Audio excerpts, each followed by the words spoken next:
Hello, welcome to McBoss Capital channel. My name is Michael Chu. This is a special edition to talk about the market recap after the election. Today is for the market week ending November 8th, 2024. So here we can see the Nasdaq chart. We have resumed this uptrend again. We were originally 7 weeks up, and then we have 1 week down and it came back to the red line, which is the 10 weeks moving average. And now we power to new high. You can see we break this high right here. We are now at 19,286 points at Nasdaq. Let's jump to the daily chart to see the day-to-day action. So Monday we start off kind of on a low note.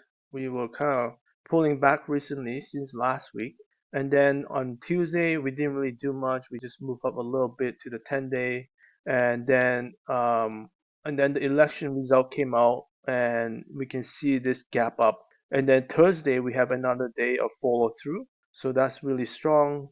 So you can see we broke the high on Wednesday, and then on Friday, which is also remarkable because it just hold the 2 days of strong gains. The other thing to note is the volume has been increasing significantly. You can see right here 4 days of way above average volume. So it's possible we see a completely new trend, like a more powerful trend in this rally.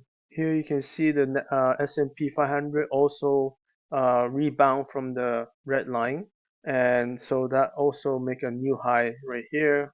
So really looking really good. Here's on the daily chart again. You can see on Wednesday we broke the new high on the gap up right there. We are a little bit extended from the green line, which is the 10-day moving average. So generally when it's extended, it does come back a little bit. So we just gotta watch out for that. Maybe a 1 day pullback kind of thing that could happen this coming week.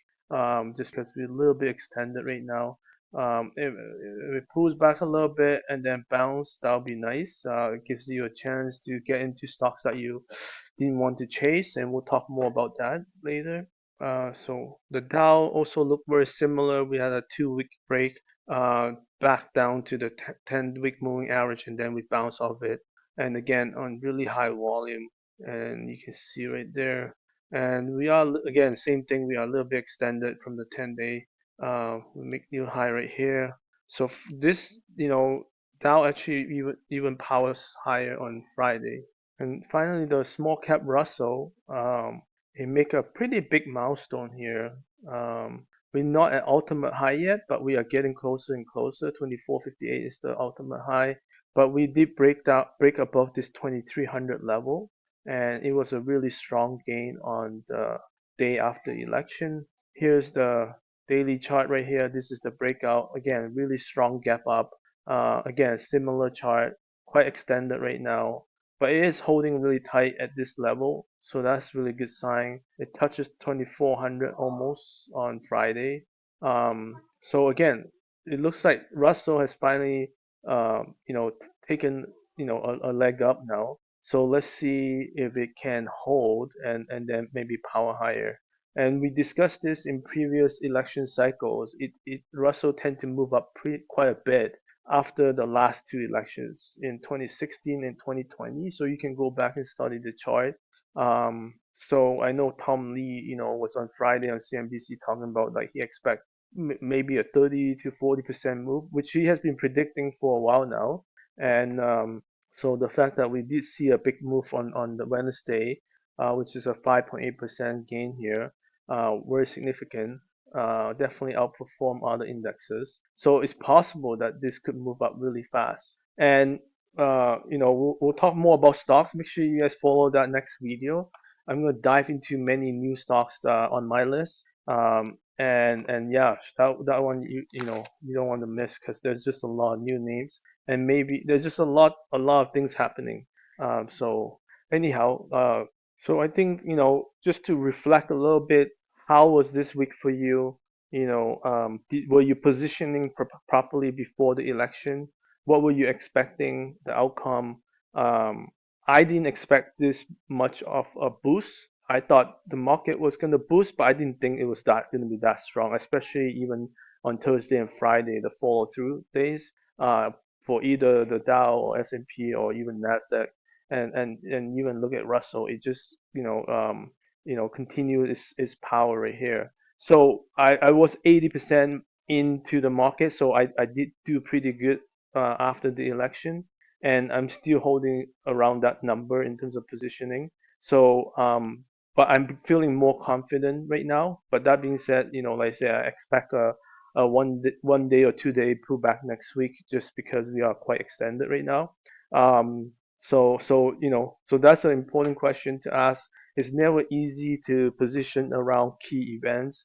The same thing with stocks. With a lot of stocks reporting earnings this earnings season, I realized there's either a lot of gap ups, and when we talk about gap ups, they were significant. We saw APP this week jump a lot. Like it was insane how much it jumped actually, especially after this big run right here, right? So it gap up and then it followed through even as well on Friday. This is incredible strength. So the IBD traders are using the word animal spirit many times lately, and I think it's true because I just see lots of investment money coming into strong growth stocks right now. So which is a good environment for growth investors right now, I believe. And obviously the most important thing to watch is your own portfolio, whether it is actually going up, and so forth. So app has reported really good, and Palantir also report really good. You can see, and also a gap up here, and again, very similar chart to APP, very powerful uptrend, and then it actually accelerates. So I would say, this might be the final leg of this rally for these guys, just because they're so extended. I mean, so you gotta be careful chasing these stocks right now at this moment. So coming back to the election effect, we saw financials, industrials, and energy did really well on Wednesday, and consumer discretionary also did really well. So based on Janice Henderson from uh, what they said is that Trump is viewed as supporting lower corporate tax rates, deregulation, and industrial policies that favor domestic growth, right? All of which will provide stimulus to the U.S. economy and benefit risk assets. These policies could also lead to a stronger dollar, which could be a boon for U.S. small cap firms, which with a domestic focus. So gold assets is a hedge against political turmoil fell broadly. So gold didn't do as well. And the volatility index slid 20% in its biggest drop on one day. Cryptocurrency Bitcoin prices climbed to a new record high, and Tesla gap up nearly 15%, which is a huge move right there. It's a breakout. And even though Trump and Congress may scale back electric vehicle, CEO Elon Musk may have a role in the next administration. Solar energy is probably was the worst performing, down 11%. So besides the winners like App Palantir, we also saw big losers like Melly and You. So what are some areas that benefit? Financial services. So JPMorgan, Goldman Sachs, even credit card companies like Discover Financial Services, Capital One, and investors are optimistic about deregulation and more favorable environment for mergers and acquisitions under the Trump administration. So we look at Goldman Sachs right here. This was a huge gain right here. I think it was like 15%, 13%. Okay, that's still pretty strong. And then it's been holding up. This is very, that's one thing. Like, if you don't chase that day, sometimes you don't. So how do you deal with gap ups? Depends, right? For me, I look at where it stands. So here's the base right here, consolidation, and here it's been pulling back very slightly, which is almost like a flat base, right? And so that's a good sign. Now, when it gap out of that base or flat base, I generally will buy it. And then I didn't buy in this case, just to be clear. But I would, I would, consider buying a gap up. Now, how much has it gained from the breakout? That's also another consideration. So in this case, probably around 10, 12%. It depends, right? If you buy it right at the morning or like later in the day as it move up, because the further is now, the maybe most of it already been accounted for. So that's Wednesday, and then Thursday you can see it pulled back a little bit, which is a decent pullback, nothing serious. And then on Friday it found the support. You see how it didn't make a new low? That's very important because if investors want to get out, it would have challenged that low right here, right? So it found support, and not only that, it really didn't come close to it again, and then it closed near the high of the day. So to me, this is really good sign. And again, I would have bought here if I were considering it. So just but I didn't buy it. Just so you know, I just want to be clear with that. So that's Goldman Sachs, and just talking a little bit about gap up because there have been so many gap ups lately. How do you handle that? I think that's a very important skill to to figure out, right, what you want to do in those situations. In this case, when you don't own the stock yet. But again, I like to see the next day or two what happened. So this is one scenario here. Let's go to JP Morgan. So this one similar, right? Base right here, gap up, and let's just see how many percent. 11%. So the blue zone right here on market search, the blue zone is about 5%, 5%. So this is probably like, again, if you bought it early in the morning, probably you could get near the 5%. If you bought it later in the day, then you're closer to 10, 11% above the buy point here. Now, most of the time when stocks break out, IBD style is to target the 20, 25% profit, which is drawn here in the green section. So you still have lots of room to run. But again, if you hold, then you watch the next day, it pull back. It did pull back closer to the gap up low. So that's another strategy. Like some people talk about, like where do you set your stop, right? If you buy it on Wednesday, where do you set? So a lot of people like to set the stop near the bottom of the day. I personally don't do that, just because that's an obvious level to pull back to. In this case, I'm not sure if it did trigger that low. I don't think it did on Thursday. So again, very close to it though. So right here is the low right here. So it got really close to it. I don't know if it did, but anyhow, it looks like it could break it easily now, right? Because it's so close to it. I wouldn't be surprised to break it and then bounce back, right? Like, so that's the reason, like, I don't like to set lows at the gap up low, but a lot of people like to do that. Or you could add 1% or something just to just in case some people manipulate the trade there. And you won't be shake out for like a 10-cent move, right? So a 1% move in this case would be like $2 something. So it has to move down a little bit more to trigger that stop. So anyhow, just want to talk a little bit about gap ups today, just because there's so many gap ups in this on Wednesday, right? But this has pulled back and it looks reasonable, like nothing crazy. Then the volume starting to dry up, and it's getting really tight. And then the 10-day is coming up as well, and so yeah, you're looking for that bounce right here as the green line comes closer, and then maybe at that moment you could get position in this example here. Yeah, just to follow on this topic, look at XLF, the financial ETF spider sector. Um, Similar, you can see like Thursday it did undercut here a little bit on Thursday, and then Friday it bounced. So very healthy chart. And I'm gonna say I'm not 100% sure, but it's possible financials could lead this year-end rally, especially how big of this move on Wednesday. Like I never imagined, the financial sector could move that much on one day. I mean, this one moved 6% as a whole sector, and many financial stocks went up 10% or more that day. So luckily, I have some on my portfolio with financial, so I was able to capitalize on that. But I was just very surprised with the big move. So this is by far the the, the biggest benefactor of this rally, this after election rally so far. So next we look at regional banks, also part of the small cap story here, which has benefited significantly. Again, very sharp move right here. Let's see how many percent is this gap up. 13%. Wow, that is amazing. So then it pulls back a little bit on Thursday, and then Friday it hold that low so far, right?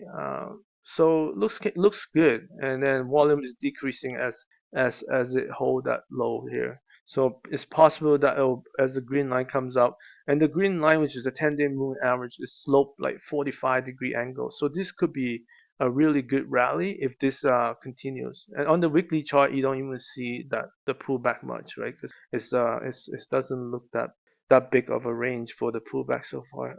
So another area of strength is energies, and specifically like that expectation is Trump's policies will favor domestic energy production and reduce any regulatory burdens. So some of the stocks that did well is EQT, BKR. So here's EQT right here. We have this gap up right here on strong volume, and it has been moving up nicely right now, 45-degree slope, probably more than that. This is oil gas integrated. And then let's look at BKR here, and we can see also a very powerful move. This is really strong. Wow, look at this slope right here. It's like 65-degree angle, and look at how strong it's been holding since that gap up. This is very powerful stock. So look at this breakout right here.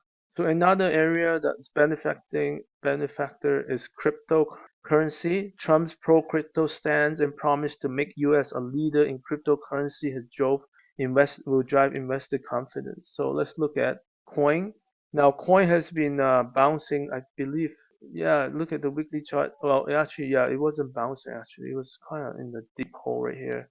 And then Wednesday it moved really strong, and then Thursday, Friday it followed through. So yeah, again, it's been building this huge base, and now it's moving up now. So again, this is crypto related. We could look at the general. Let's look at an ETF like IBIT. This one, very similar chart. You can see this is a very ugly base. Crypto has been basing for a while now. I think over 6 months, yeah, 6 to 8 months now. And now it breaks out. And Jim Ropel and talk about how, you know, if you look back in history, every time it breaks out of a significant base, it does go up significantly. So, even 10 times. So that's been in the past. I'm not sure what's the average, but it's big. I think even last time was 7 times. Yeah, it was like 10, 12,000 to like 70,000. So every time it breaks out, it does move significantly. So we'll see if it happens again. So another stock that's been on many people's radar is MicroStrategy. This one you can see it already broke out even before this week, right? So this is by far like a leader in the sense, just from the technical strength, relative strength perspective. It does have negative earnings though, right? So so that's the only reason why I'm not in this stock. But in general, if you want to look at the whole sector, or even just buying crypto directly, that could also be another way. The next area that gained quite a bit are private prison operators like Geo and CoreCivic on expectations, stricter immigration policies, and increased use of private detention facilities. So here's Geo Group. You can see the huge move this week. That's a significant move. And this is a small cap. And here on the daily chart, you can see here it just went up every single day. CXW also similar chart pattern. It was really not doing much until this announcement. So yeah, it's definitely you can see this reversal right here. And when they're too extended, they're gonna you want to see how it reacts to the 10-day as it comes closer, and then it'll probably bounce if it works again. So yeah. Another area is consumer discretionary, like automotive and hospitality. Tesla did well from Elon Musk's support for Trump. Cruise operators like Carnival and Royal Caribbean also seeing gains. So this is Royal Caribbean. It's been, it first broke out right here, and then it slowly moved up, and it's now past the 20% mark. It formed a tight area right here, and then it make new high again this week, strong week right here. So this is the daily chart right now I'm showing you. So I did buy into it right here, the green arrow on this day reversal. So it reversed. It was, I think it was the reporting day, yeah. And then it reversed intraday, and then it didn't work right away. It pulled back again once more time, You can see my stop loss is at that low of the day, and then it did move on Wednesday. So here's the movement right here, the gap up. And then look at Thursday, it tried to come back to that low. I think it might have hit that low. Again, this is the reason why I don't set stop at that low, because it's too close. It's easy to get tripped. And then on Friday, it didn't want to go down further. This is a sign that you could have added here as well. I didn't add, but that's possible add here. Here's the slope of the uptrend, very strong, 45-degree angle. Let's look at Carnival as well. Very similar chart pattern. Uh, yeah, so again, similar chart pattern. You can see Wednesday gap up, Thursday drop a little bit, Friday it was able to rebound. Looking at Tesla, we have this nice cup with handle base, but then it kind of fell apart right here, but then it bounced back right here on the earnings, right? And then it pulled back once more right here, and then it bounced this Wednesday. So let's go look at the daily chart. So here's the cup handle, and it kind of fell, and then it bounced back on earnings, pulled back right here to the 1021 day, and then Wednesday was the gap up right there. And it's been falling through every single day. It's already at 20% mark, 20% gain. And the other related news that I found quite interesting is FundStrat. For those who doesn't know, FundStrat is founded by Tom Lee. He's on CNBC quite a while, and he's one of the more bullish investor. Um, and he calls this Granny Shots ETF. I don't I don't actually know how to describe the term, but anyhow, it started trading this week and doing pretty good so far. But one thing I found is that its biggest position, which is over 3%, is in Tesla. Okay, let's now jump over to the IBD 50 ETF. So this is we've been talking about this for a while now. And Mark Minimini also talked about this. He's waiting for this breakout, and it looks like it happened finally. And this is really good. We have a really strong volume right here, breakout, and it's been falling through so far. And yeah, this is great news for growth investors. So this is the slope right now, very strong slope. That's like almost 55, near 60-degree angle, very strong. So it's time to look for stocks and see which ones are setting up and breaking out, and maybe potentially even pull back and rebound, and watch for all those different trades and see whether you can get in or not. So one of the things that IBD talked about Friday was the fact how let's go back to the index for a second. So let's go back to Nasdaq as an example. This right here, this breakout is very significant because the chart pattern looks, if you look at it, it looks kind of like slowly building strength, and now you can see it broke out, right? And this chart pattern, they say, is very similar to 1999, I think. We go back then, right here, right here. This pattern very similar, right? And it broke out right here, right? And then we move forward here to, like, say, middle of next 2000. So this is the part we just showed, and it broke out right here. Very strong day too. That breakout day was a really powerful move. If you look at it, it's 3%. Yeah, similar to Nasdaq this time as well, 2%. And then you can see this strong move, right, from this time frame is around late October. So October 29th. So slightly earlier than right now. Right now we're November 9th, right? Well, it will be November 7th because that's the breakout day. So yeah, so we are about a week later than this right here, but the move is significant. And look how tight it's been trading since it broke out. And then here's the first pullback. Then we have a 1-day pullback. Like, this is a remarkable rally right here. This first leg. Then we break down at the beginning of January, and probably, and Jim Ropel already mentioned this. There's gonna be lots of people selling on the first few days of January because they're gonna take profit, right? And then they can defer their tax, right? But how this and then came back, make new high, and then it break down once more before taking the last leg right there, and then it topped in around March. So March 2000, right? But they're just trying to talk about how similar this pattern is, right here. and then that big day breakout on high volume. Look at the volume right here, and then you see more volume coming even the week after. So if this were to be similar, I would say next week we will see, a gradual increase each day, similar, just not much volatility, and we see more volume coming in. Then that's what we're seeing here. So here we look at the NYSE advanced decline daily line here, and it did rebound this week. You can see. So on Friday it had 1300 versus 900 stocks up and versus down. And then on Nasdaq, similarly, we also bounced back right here. Um, and then on Friday, also slightly higher, 1900 was 1600 stocks up, just down.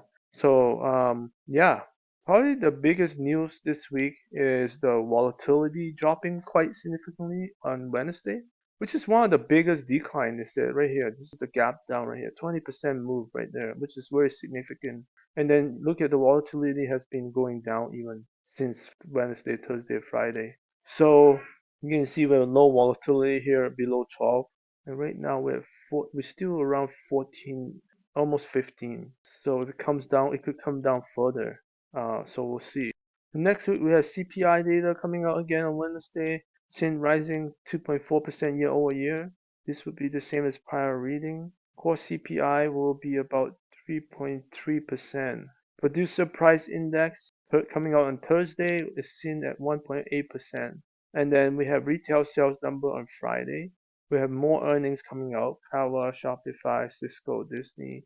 Also this Thursday, the Fed decreased 0.25 as expected, so nothing unusual there. Market didn't react much even after that news announcement. So everything looks fine right now. Let's talk about the market trend a little bit.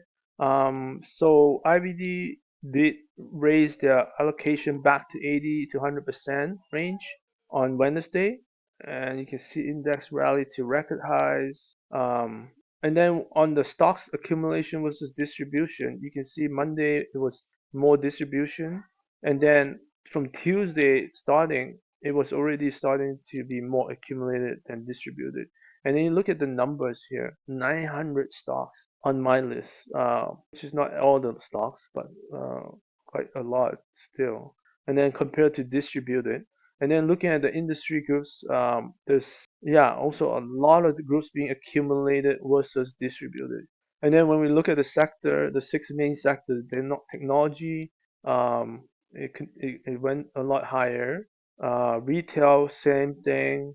Industrial, almost 200 average. Health is around 50 to 80. Commodities, energy is about 50 to 80, and financial. So you can see financial, industrial, and retail's probably, and some tax. So almost every area has some contribution, right, in the energy. So yeah, overall very strong rally right now.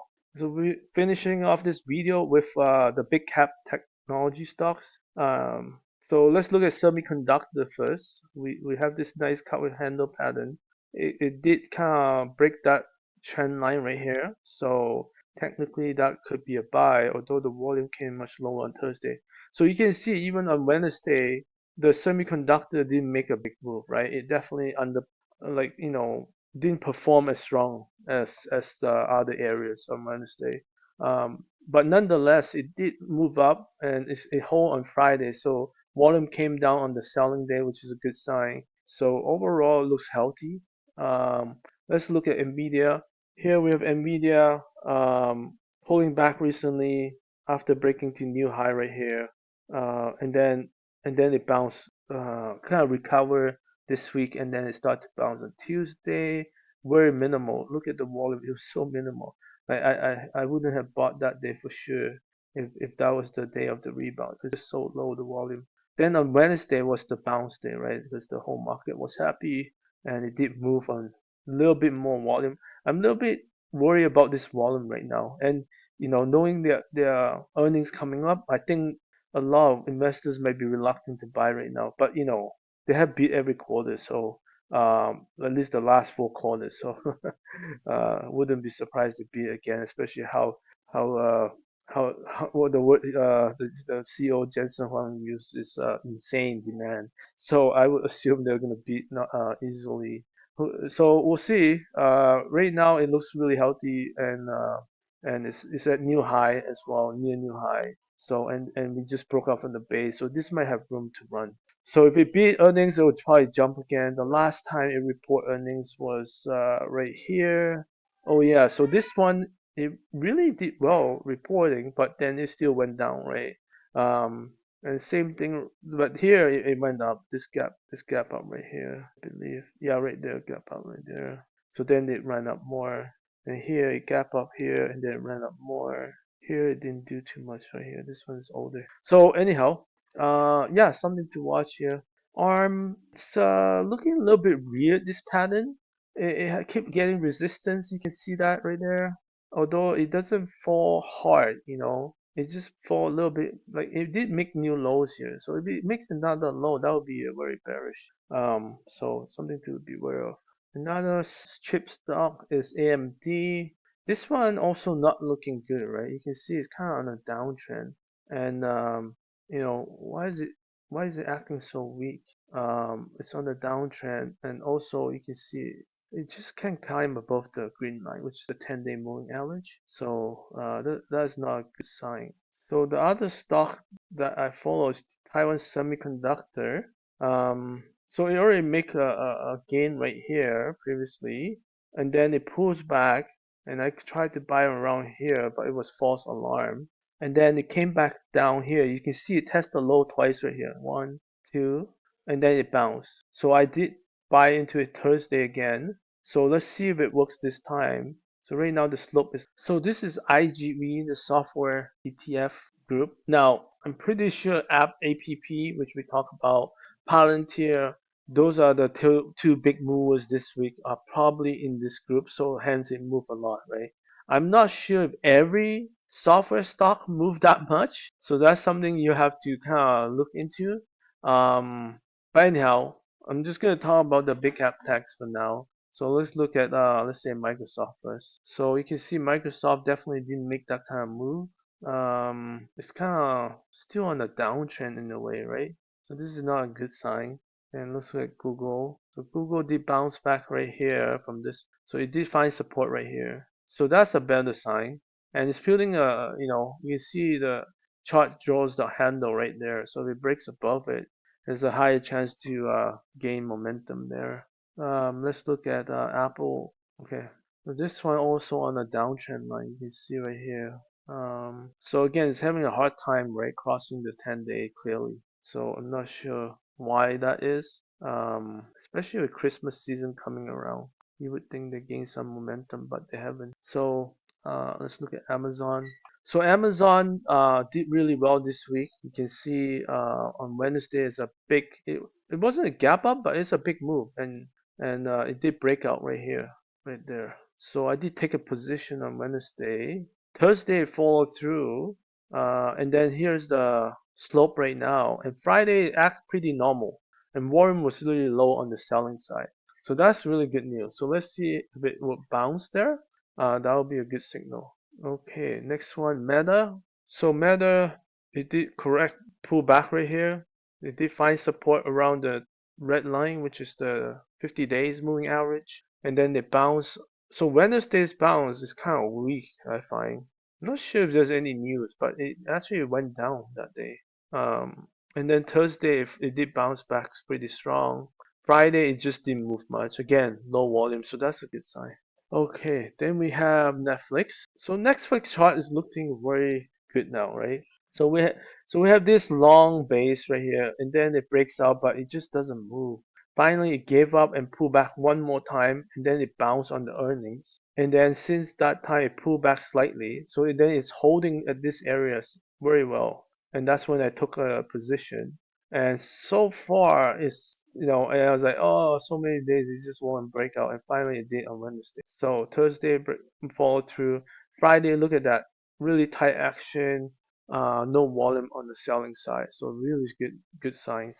Thank you for watching this video. Please like and subscribe so you can know when I post the next video. And like I said, we're gonna talk about many new stocks, stock ideas, and a lot of them are small caps as well. So yeah, thank you. Bye now.